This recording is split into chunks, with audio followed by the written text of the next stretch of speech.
भाई मैं राइटर हूँ, डायरेक्टर हूँ। लेकिन आप हीरो लग रहे हैं, पूरा आपका पर्सनालिटी, लुक, गोगल, चश्मा, त्रिपुंड एकदम, कहीं से आप डायरेक्टर नहीं लग रहे हैं। नहीं तो एक्टर तो रहा ही हूँ, एक्टर हूँ भी, और पहले बतौर हीरो काम किया करता था। अभी डायरेक्शन करता हूँ तो थोड़ा एक्टिंग कम किया है। लेकिन वो कहते हैं ना कि वो शेर शिकार भले छोड़ दे, लेकिन शेर तो शेर ही रहता है। तो वैसे ही हीरो है तो है, तो है, सब कृपा है प्रभु की, माँ तारा की कृपा है। तो महक की बात करें तो आपके डायरेक्शन महक किस तरह से खुशबू बिखेरने वाली है? महक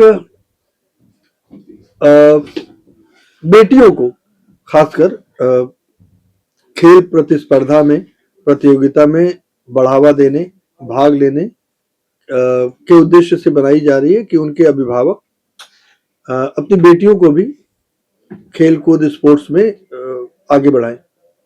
इसी उद्देश्य से हम लोग इस सिनेमा को बना रहे हैं। सर, बेटी वाला ही सब्जेक्ट आप क्यों चुने? इसके पहले आपने मेरे पापा ने, वो भी बेटी के ऊपर था, 2 बहनें और बाप बेटी, और यहाँ भी देख रहे हैं बेटी और बेटी का स्ट्रगल, और साथ में जो है राजू सिंह माही जी, उनको भी इतना हैंडसम है, लेकिन उनको आपने एकदम पूरा एकदम दलित बना दिए। क्योंकि ये क्या आप साजिश था कि जो है कि उधर बेटियों के ऊपर पिक्चर बनाएंगे, इधर राजू जी को मैं हैंडसम दिखूंगा खाली से? नहीं तो मैं हैंडसम दिख रहा हूँ कैमरे के पीछे, राजू जी हैंडसम दिख रहे हैं in front of camera, screen पे वही दिखेंगे। हाँ, इसमें एक छोटा सा विलन का किरदार भी किया है मैंने, 2-3 सीन है उसके। तो बट भाई जो हमारा हीरो है वो हमेशा खूबसूरत होना चाहिए, और वो है भी। बेटियों की बात करें, बेटियों को हमेशा अक्सर आप मनाते हैं, क्यों आखिर? बेटी का बाप हूँ, और जिस तरह की दशा समाज में चल रही है, डरा हुआ हूँ मैं भी। आने वाला समय क्या होगा, क्या स्थिति परिस्थिति होगी, कोई जानता नहीं है। एटलीस्ट मैं बेटियों के प्रति जो एक विचारधारा है, मैं उसको बदल पाऊं। मेरे पापा में यही था कि एक बेटी अपने ससुराल जाती है, पिता उसे विदा करता है, बेटी को ससुराल में तकलीफ है, वो पिता के पास आती है, पिता असहाय जताते हुए स्वयं को वापस उसे उसके ससुराल भेज देते हैं, ये बोलते हुए कि तुम्हारा कन्यादान किया जा चुका है, तुम पर अधिकार केवल तुम्हारे ससुराल वालों का है, बिटिया एडजस्ट करो। बिटिया एडजस्ट नहीं कर पाई, आत्मदाह कर लेती।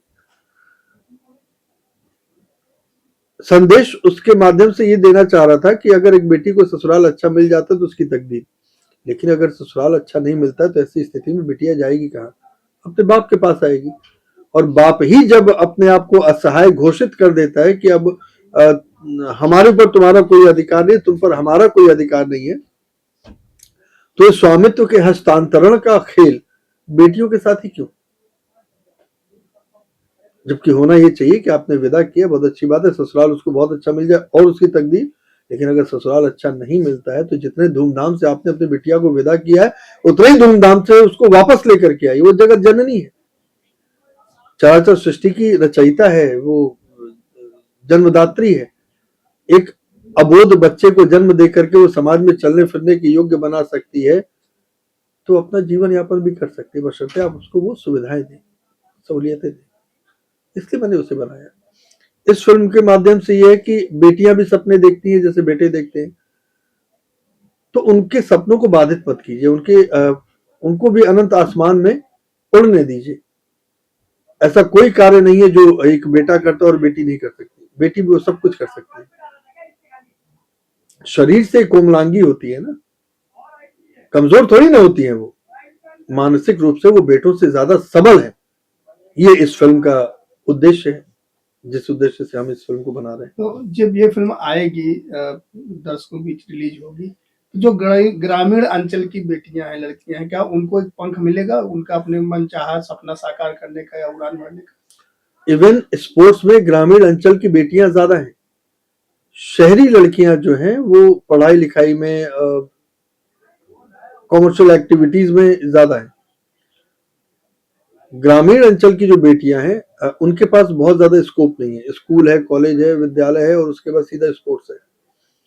तो ये मानसिकता है कि भाई 18-20 साल की हो गई, 12वीं कर लिया, ग्रेजुएशन कर लिया, फटाफट लड़का देखो, शादी करो, विदा कर दो। धोनी बनना है ये सपना बेटी ने भी देखा, मुझे विराट कोहली बनना है, सानिया मिर्जा बनना है, मुझे साइना नेहवाल बनना है, ये उसका भी सपना है, बनने दीजिए उसको।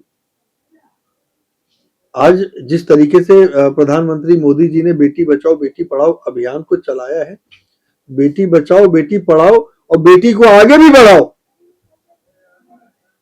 वो भी अपने पिता के कलेजे का टुकड़ा है। मैं काम के सिलसिले में अपने बच्चों से कई बार मुझे दूर रहना पड़ता है, महीना 2 महीना 3 महीना 4 महीने दूर रहता हूँ, रोता हूँ अपनी बिटिया के लिए।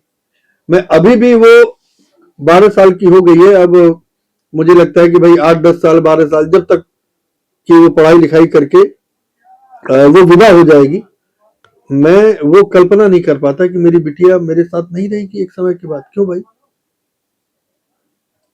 पता नहीं, मुझे शायद इस पर भी सिनेमा बनाना चाहिए, लेकिन ठीक है, वो द्विज कहलाती है, वो तदुया है कि 2 घरों को बसाने वाली, पिता को उन्नत करती है और एक दूसरे घर जाकर के उस घर को भी उन्नत कर देती है। ये क्षमता एक बिटिया में होती है। बात करें जो है महक जैसी फिल्म बेटियों के ऊपर, तो इसमें जो है प्रोड्यूसर उदय भगत जी हैं, राजू सिंह माही जी कहीं न कहीं कंधे से कंधे आप सबके साथ मिला के चल रहे हैं।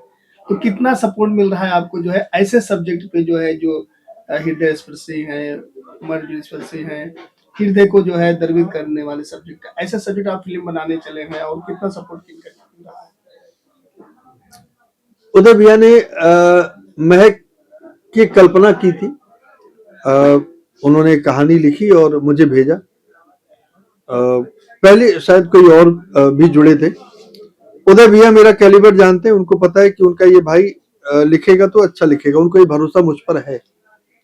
अब चूंकि एज अ डायरेक्टर 4-6 फिल्में कर चुका हूं और काम में चोरी नहीं करता, उनके साथ मैंने सिंह साहब किया है और शूटिंग के बाद खुद उदय भैया ने बोला कि पता नहीं आप लोगों ने क्या धारणा बना के रखी धीरज पंडित को लेकर कि बहुत गुस्से वाला है, बहुत तुनक मिजाज है। मुझे कभी गुस्सा ही नहीं आता। पूरे सेट में लोग बहुत खुशनुमा माहौल में रहते हैं, सब हंसते हैं खेलते हैं, मैं भी हंसी मजाक करते रहता हूँ। हाँ, लेकिन काम रुकने नहीं देता। मैं सेट पर आता हूँ, मैं सिनेमा करने आया हूँ जिसके लिए मैंने अपने घर परिवार को, माता पिता को, दादी को, भाई बहनों को, अपने शहर को छोड़ा। अब वो स्थिति है कि लॉकडाउन के बाद जैसे शादी हो गई मेरी और बच्चे हैं मेरे, लॉकडाउन के बाद फिर मैं वापस मुंबई आया, उनको शिफ्ट करना पड़ा था। और लेकिन 15 साल मुंबई में देने के बाद कोई इंसान कोलकाता जाकर के व्यवसाय में संलग्न हो जाए, यह असंभव था एक कलाकार के लिए। वापस मुंबई आया मैं, अब बाल बच्चे नहीं है मेरे साथ में, वो कोलकाता में, मैं मुंबई में हूँ, तो मुझे हर रोज जवाब देना पड़ता है कि मैं अगर मुंबई में हूं तो मैं क्यों हूं। तो सिनेमा करने आता हूं तो मैं, मेरे लिए ये माँ शारदा की उपासना है, पूजा है, और मैं इसमें चोरी नहीं कर सकता।